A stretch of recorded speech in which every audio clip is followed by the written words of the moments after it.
Hi, welcome to Gando Tech Learning Channel. Today we are here with a new section of the Docker introduction, which is the part 4. And as part of this section, we are going through this agenda, introducing the Visual Studio Code, Docker extensions, preparing your own console application, creating a Docker file, and then creating a Docker image on your local image registry, publish your email, publish your image into the Docker Hub, pull your images from there, running your image in the container, and then finally removing your container. Please bear with us to continue what would be the walkthrough. Right. So, to have the Visual Studio Code, it's simple download. Just go to the, just you can Google it easily. Google for Visual Studio Code, download, and it will take you to this page. The simplest way to Dockerize your project is just to creating a file, a Notepad file or Notepad Plus file, and dump your information there, save it as a Docker file .yaml, and then opening a command prompt or bash, and then put your commands, build your images, and the rest of the things. But sometimes there are some tools which give you more basically basically it gives you a better life, easy life to um, use all these things. And specifically for the Visual Studio actually developers, the Visual Studio Code is specifically introduced to help you and make the life easier. So, as you can see, based on your operating system, you can download the right one, which for our case is Windows, is for Windows basically operating system.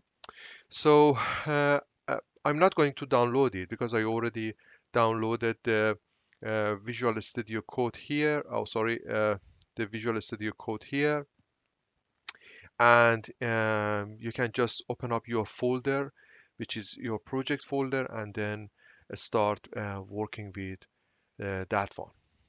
So the second thing actually is very important.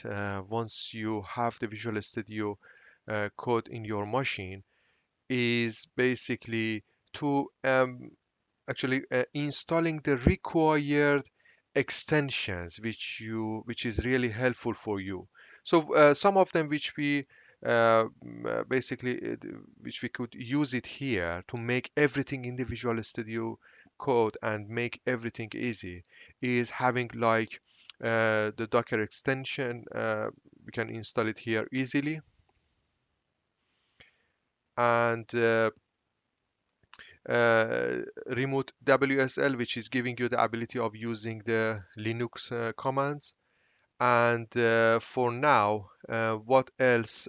If I want to search for Docker, so as you can see, there are lots of extensions which gives you more basically uh, actually better surface of walking through, like Docker Explorer or Docker run. So there are lots of things, but the main thing is that Docker extension, which has been installed at the beginning. And as you can see, this icon will be displayed here as soon as you install the Docker. So as you can see, the Docker has got, this section has got different basically places which you are going to work with. So the major and most important things section is containers. So one of them actually is container, the other one is images, and the registries. So these three sections, which are the main things, we are going through them and play with them, how basically uh, and when we require to use them.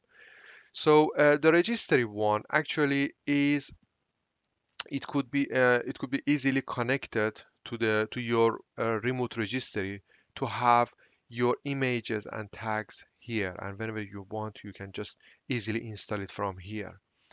But you need to connect to that registry. We will basically come to that stage once we basically we prepare the prerequisite of basically Docker Hub.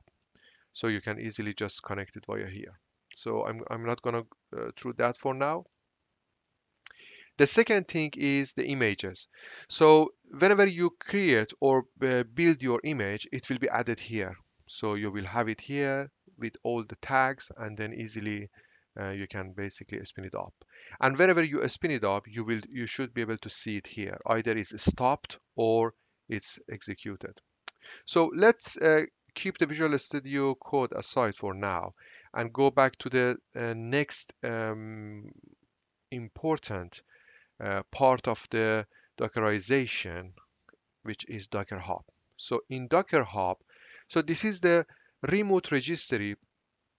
It's like a GitHub, and the only difference is you this is a hub of images across the world. So um, you can create your account for free. You can create your repositories and just upload your images in there, and whenever you require, you can just basically push them and use them. And the good thing is, if you give the ability to be public, I mean your registry, so repository, it's easily could be accessible by other people as well. So let's crack it, and let's see how it goes. So the first thing is, it's going to be easy sign up process. Just put your Docker ID, put your email, put your password, and then just sign up. Go through the it's going to be an easy sign up, so no worry about that. Just do the sign up. I already done one, and so I'm going to just log into that.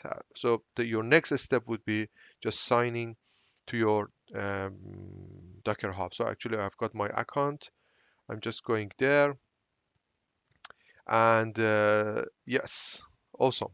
So once you sign up and you sign in, it will take you to your own account, which my account is Gando Tech. So as you can see, as part of one of these menus, if you click on the repositories, you would be able to see all the repositories which you are using here. So, uh, to be able to push your stuff to your repository, you have to basically create a repository for yourself, and then push all your images with different tags to that repository. So you can easily use it. We will come to that. And so as you can see, this is the whole thing about your Docker Hub. Uh, let's let's go one step further and have a look to the console application, which we are going to create an image out of that. So let's put this aside as well. We will park it here for now. We will come back to it later on. So the second thing is actually the application, the Visual Studio application, which we are going to create an image and then push it to the Docker Hub. So bear with me to see basically what's inside. Right. So to achieve this goal, I just created a simple, easy console application, which, as you can see, it has got one project and one test project. So I've got my simple class, which is doing basically some sort of monitoring in basically delay processes. And as part of my program file, I'm just running that method, and that's it. Simple as that. It's just simple. And as part of my test application, I've got my process test here, which is going to basically, I just added two simple test unit test cases.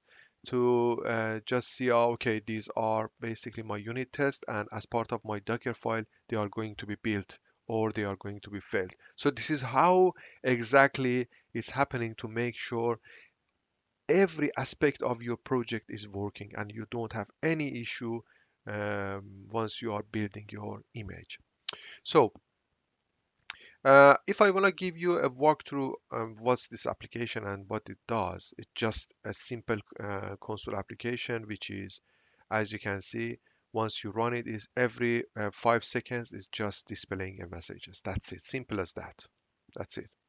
And as part of my test cases, as you can see, I'm providing two parameters to my basically function in the main program, and in here what I'm doing is I'm just running some test cases to either pass it or fail it. So intentionally at the moment, so if I want to run my tests, so if I go to the text explorer,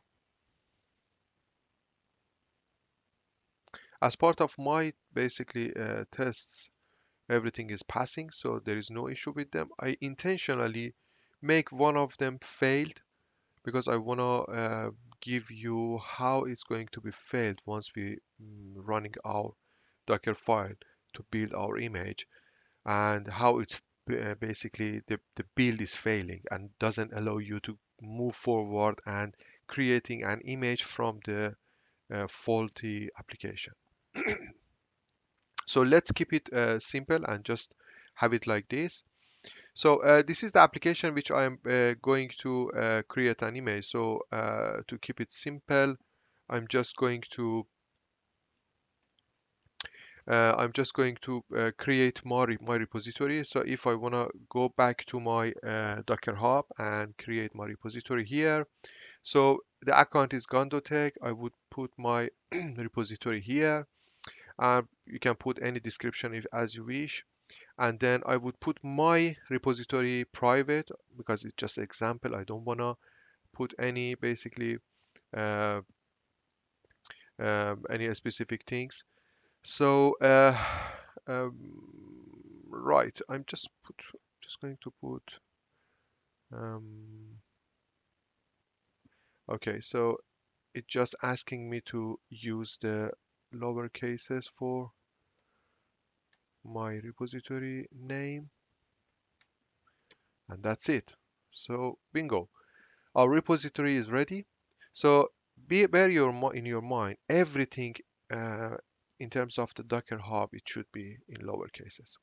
So these two actually are a facility to um, push or pull your changes which is coming and doing the job automatically once you are in you have got a CI pipeline, proper CI pipeline from your local to GitHub and then to the team city and these sort of things. So it's a case of having communication or connection between your Docker Hub and Git to pick the stuff from the basically GitHub. So at the moment we don't have any of these facilities, so we just straight away create the repository and go to actually to push our changes.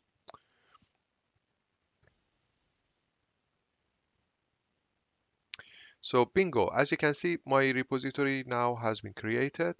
There is no push so far.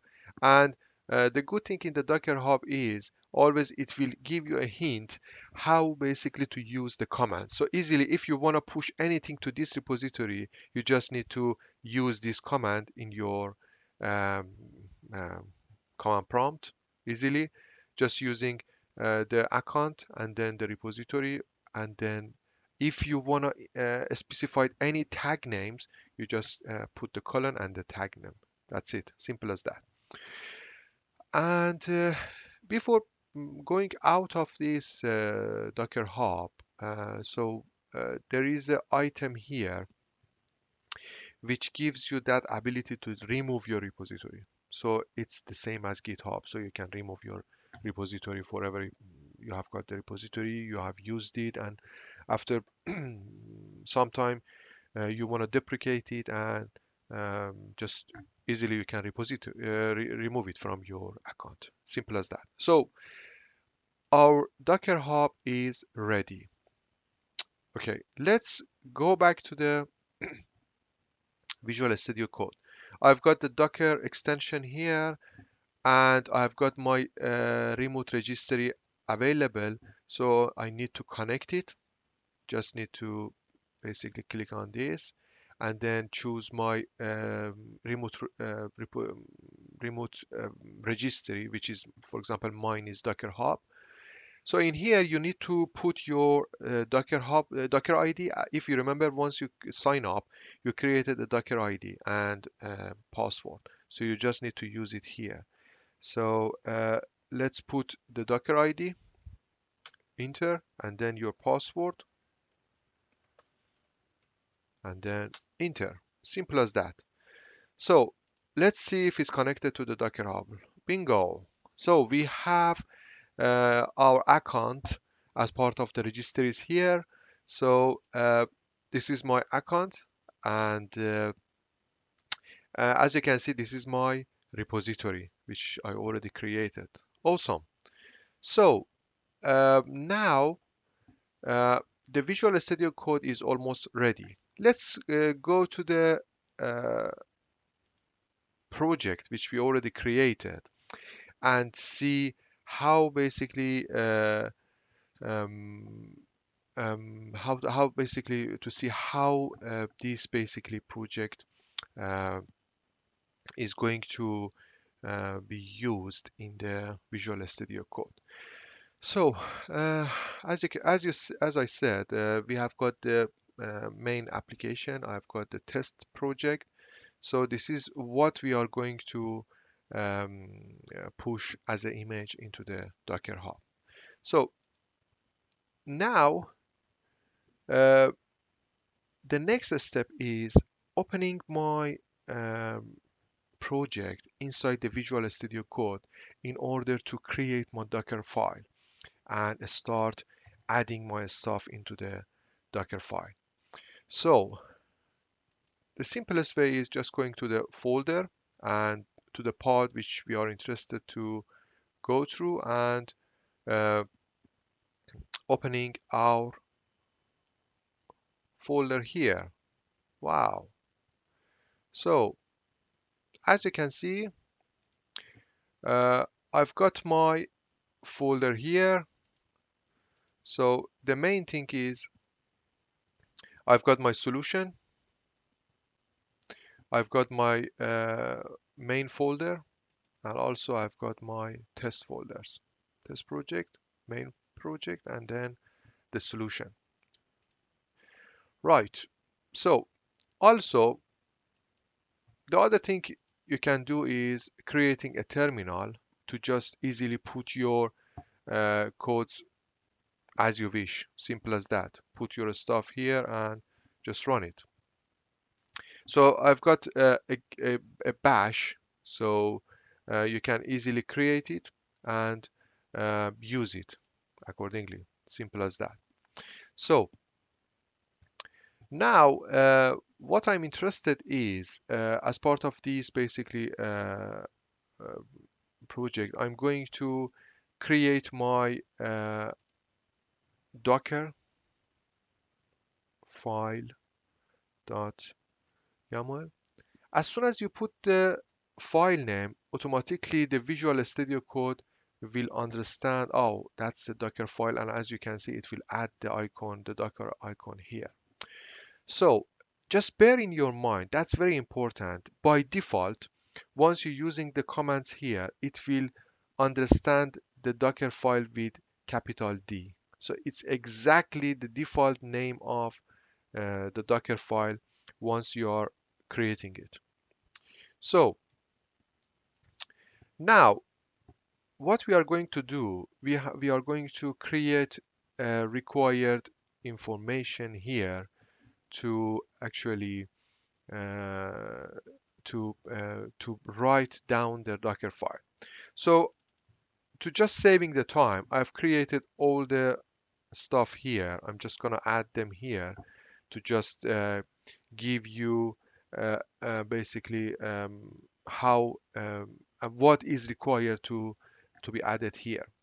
So what I'm gonna do, I've created the Docker file here. I just put it here, and I will go through each line to explain um, basically what is why we are using them and what is required for them. So as you can see, as part of this Docker file, I'm going to actually firstly pull this image in my basically in my space, because so this is the SDK which is required as a build environment. So we're gonna running a build, running a test, running a publishing projects, everything under this SDK.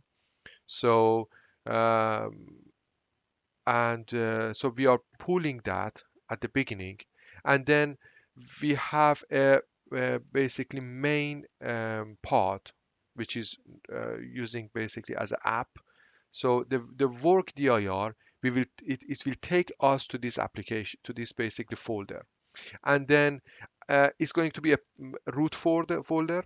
So there is a place which is the src we are introducing to put our main project, test projects, and the solutions, whatever is required as a source file, to be copied here. And as you can see in these three lines, what we do, we are copying the solution folder in the parent, which is the src, and then copying the project files in both main project or basically the test project into the src Gando Tech console application and .tests, so both folders. And also after doing all these copies, we have two more steps to restore our NuGet packages into these folders. So, because once you're creating any Visual Studio project, either a test or the main project, so normally you use different NuGet packages and take them and reference to them and use them. So whenever you going to deploy your project anywhere, you need those NuGet packages to be restored there, and then it gives you that permission to be able to build your project. It's simply, if I want to make an example, as you know, like it's like you opening your solution, and for example, the NuGet package is for some reason is not accessible. The pod is changed, the name is changed, it's literally removed. So that's why once you try to build your project, it will be failed, and it will ask for that specific reference or NuGet package. So that's why before running any build, either build, test, or publishing the project, you must have got all the NuGet packages in place. So that's why you just need to use the run command, and then as you can see, these commands are literally the .NET um, or Visual Studio commands. So this is not something new. The only thing is the run, which is basically Docker commands. So w- easily just run the .NET restore, and then put the folder where basically is going to be restored, and also one for the test project. So how many project you have to run the restore per each project to make sure you have the right NuGet packages restored in that specific project. And finally, this command, which is copying whatever is remained in the basically main folder into the into your Docker folder, which is basically is going to be created. Just bear in your mind there is a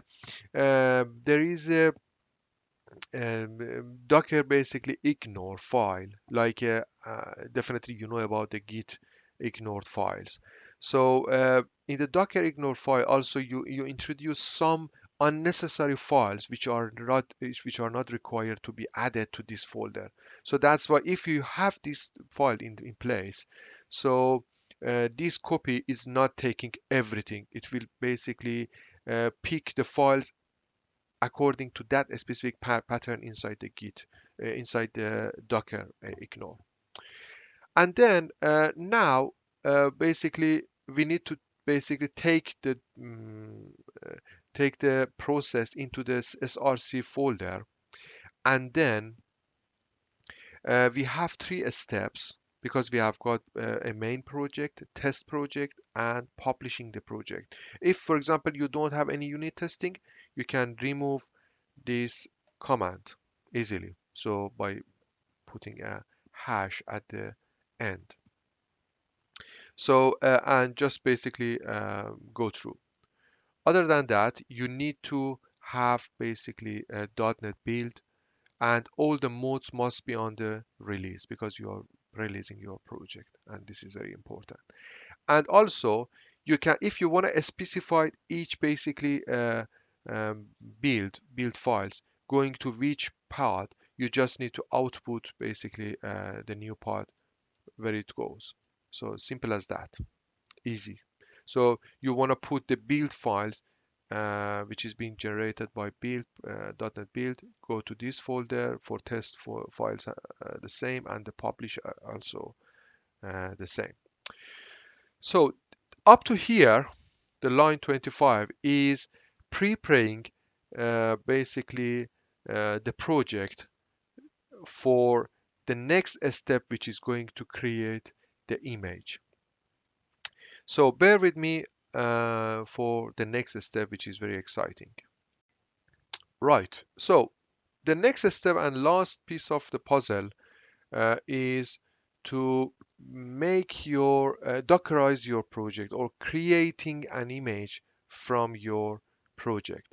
So in order to do this and achieve this basically goal, you need to have the .NET Core runtime, and that's why you need to basically pull this image also from the remote, and then going through this working directory, which is the main working directory, and everything is there, and also basically copying the required build one, which is the basically SDK one, into your app publish to be able to run basically and create the Docker image in total. So these basically four lines are creating the Docker image of this project for you. Simple as that. So now the Docker file is ready. What we're gonna do, we are going to um, run the required command to achieve this goal. So the first thing basically you need to do, I'm gonna show you some stuff like Docker images. So if you want to run this command, it will give you a list of images which at the moment are in your repository. Uh, they have been pulled actually. And if you use the Docker PS, it will give you the list of containers at the moment are uh, spinned up or stopped in your containers. So this is the list, and the other thing actually is now to basically build your Docker file. In order to do that, you want to use the Docker build -t. Now you have to put your basically your image name and the tag which are interested to go through. For example, in my case, it's going to be Gando tech uh, console app, and I'm interested to put, for example, the tag. This is the first version of my image, and then the file name docker file dot yaml, and then build everything across this project. So I'm gonna have a go with this to see what's going on. Right, so something is wrong. Let's have a look to what's going on. So as per the error here, it will saying there is no such a file in this basically path. So as you can see, I have to use my actually folder because the Docker file is under the one parent beforehand. So what I'm gonna do, I'm gonna add Gando tech console app slash if I've typed it. Yes. So as you can see, it's start uh, building everything for me. So it's each step it will be displayed here, and so it's running the whole project against all the lines here. As you can see, the uh, it's displaying as a separate number here.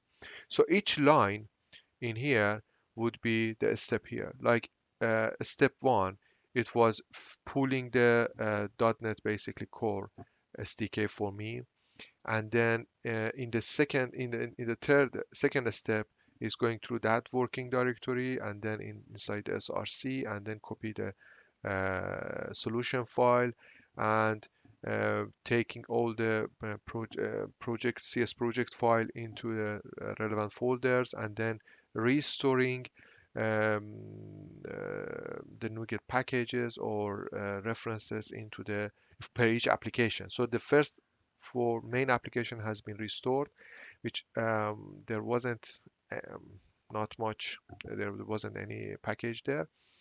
And for the test is now restarting the restoring the packages into the test class. So whenever you have the packages, so restoration is going to take some time. The first one was quick because there wasn't any NuGet packages there. So yeah, and it's showing the time which is basically taking. So bingo, that restoration has been finished. Now copy all the required file there, taking us to the src file, building the project. Now is building the test file. Wow, so something is wrong. What's wrong? Wow, as you can see, there is a test failure here. There is a test failure here, and it will give us a hint which test has been failed. So the app is not working with zero sleep interval. And so we have to have a look. So the test has been failed. Wow. So let's go back to the project and going to the process test. Uh, that one, that test is failed. And we know because we have done it intentionally. If I have a go again and see, yes, that's absolutely fine. That test has been failed. Okay, so which means our test processing is working. Nice. So I'm gonna remove that error and run a test to see if it's building now. Awesome. So now we have got two tests with green. Okay, so now we are good to go. Go back to the Visual Studio Code and let's try it again. And just one thing which is very important to mention is some of these levels will be cached in the Docker. So that's why for the second, third, and the basically next future runs, normally the build are really quicker. So as you can see, the first one has taken a long time, but this one has been happened is less than basically 20 seconds. So the test has been passed as we were expecting. The publish has been done, and the file, everything has been created. Now we have got the image as we expected. Right, so the image has been created. Let's go to, okay, let me show you here. If I go to the Docker, as you can see, my image has been created. Wow, exciting, exciting. So my image has been created and the tag is version 1. So what I'm gonna do again, go to the Docker images. Wow, now you can see I've got my image in place and it's ready to go. So the next thing is let's have a run to see if that image now is working. So what I'm gonna do, I'm just trying to spin it up. So by this Docker extension, what I can do, I just easily would be able to go there and click on run, right click on the image and then run it. And as soon as you run it, it will be a spin up into the container. The other way is to just use commands and say, okay, Docker run this image ID. I'll put it here. That's it. And as you can see, the application is running here. This is what exactly you have seen earlier. And also the image is up and running here. Wow.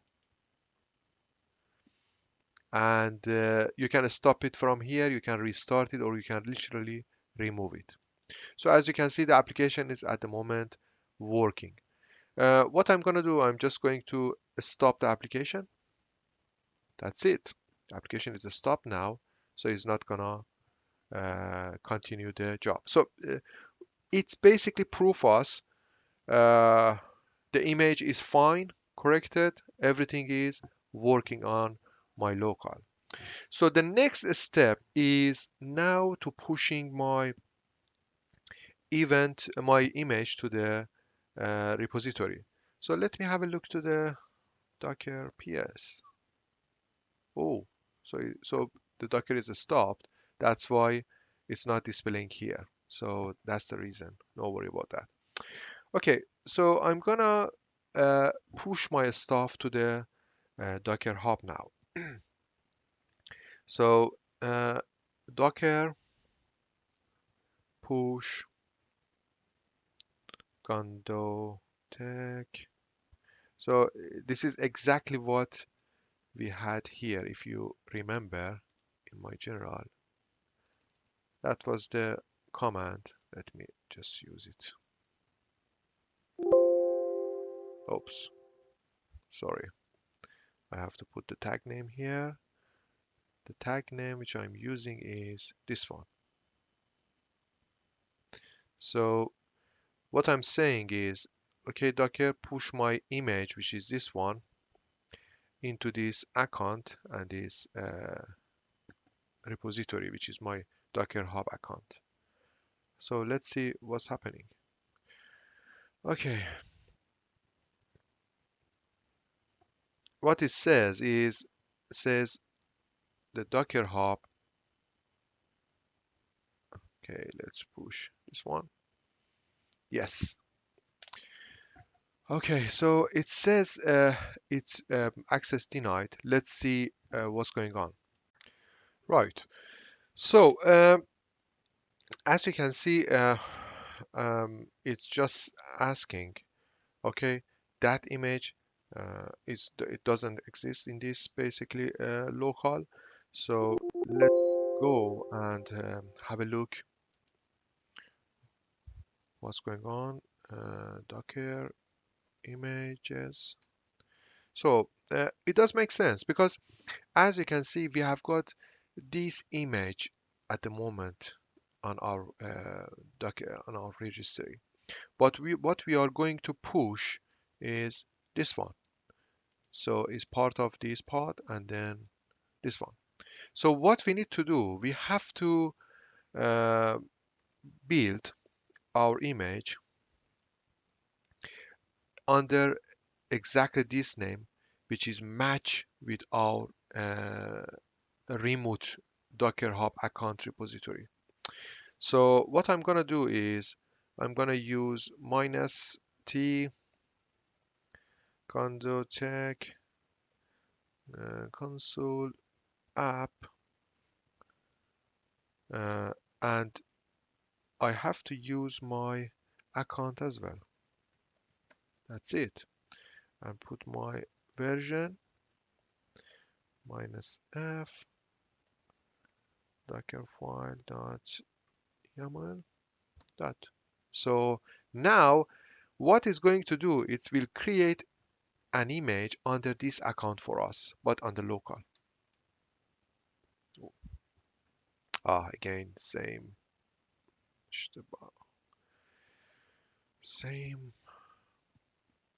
mistake. Gando tag console app slash. That's it.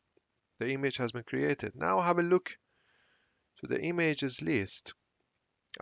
See, now this image has been created and we are good to go with Docker push. Or let's bring it again from the Docker Hub.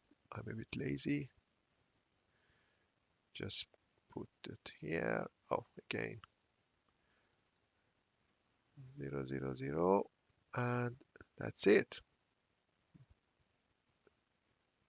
Okay, so now it's going to push that repository for us. So the point is, if you don't if you don't create any repository on the Docker Hub, it will automatically create it for you. That's why it's saying, okay, these layers has been already exist and blah blah blah. But if you create it, it will just add and push basically the image in there. So again, it's taking a while. It's based on your application basically size. So according to your image size, it take more time definitely.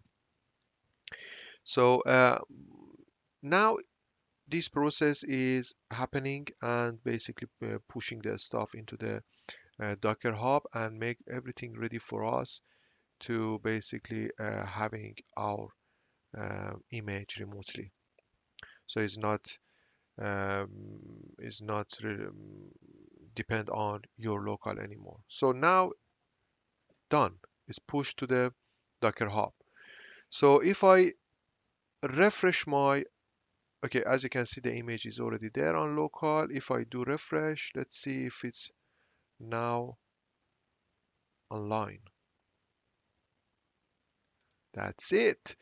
So now, by this time, you pushed your first tag of your image into the Docker Hub. So let's go there and see how's the repository. Wow. So if you remember, uh, it was basically there wasn't any tag available here, but now you have got your image with version 1 has been added to your Docker Hub. And if you want to pull it again, that command gives you that ability to just bring it back into your local. So let's say I'm gonna uh, running system prone to clean up everything on my Docker side. So, and also removing the images from here on my, see, I'm not sure if, are you feeling how basically the life is easier for you using these extensions rather than just typing the commands? You can easily do the stuff from here. So what I'm gonna do now, I'm gonna uh, run, I'm gonna pull that image from the Docker Hub, and if you don't anything here, it will take the latest one. At the moment, the latest one is your version. So this is the way you pull that image. Okay, what's going on? Oh, not found. Oh, it should be manifested to that basically version. So for now, let's pull this one. Wow. So that Docker image is already there. Yes. So let's have a go with this way. Let's remove that basically from the Docker to make sure. Okay, so let me check. Okay, it's going to be 2 minus and image, Docker image. Bear with me. Okay, let's me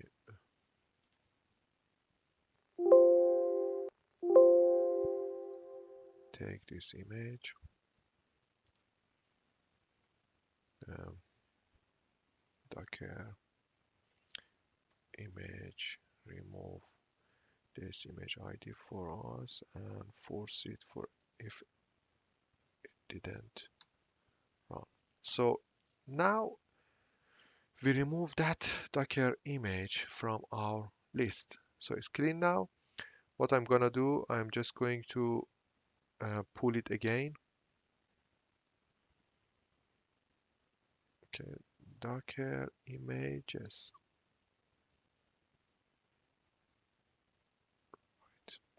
So as you can see, it's asking me, it's basically telling me, okay, it's already exists. But the point is, uh, uh, it means it's bringing the basically it's pulling that image for me from the Docker Hub. So bear with me for the next basically stage. Right. So we have actually pushed our image to the repository and then now pull it from the repository. And the last step is to make sure basically that is working. So if I wanna basically use my commands here to say, okay, Docker run, and let's put the uh, image ID. Let me get the image ID first. Doc images. Oh, sorry, images. Pick the image ID. Docker run image ID. Wow, exciting. Now is working for us. That's it. So I'm gonna do control clear my well. So yes, so we came to the end of the fourth part of the Docker introduction. Hope basically that course was useful for you. Please don't forget to subscribe to our channel, support us, and also get notification with new videos. There are lots of new videos are coming along. So we are going to create a TeamCity account, integrate it with the Git, which we already discussed it in other videos in terms of the Git introduction, and then taking our Docker files into the basically running our basically Docker files through the TeamCity and integrate all these things together. So it's going to be very exciting.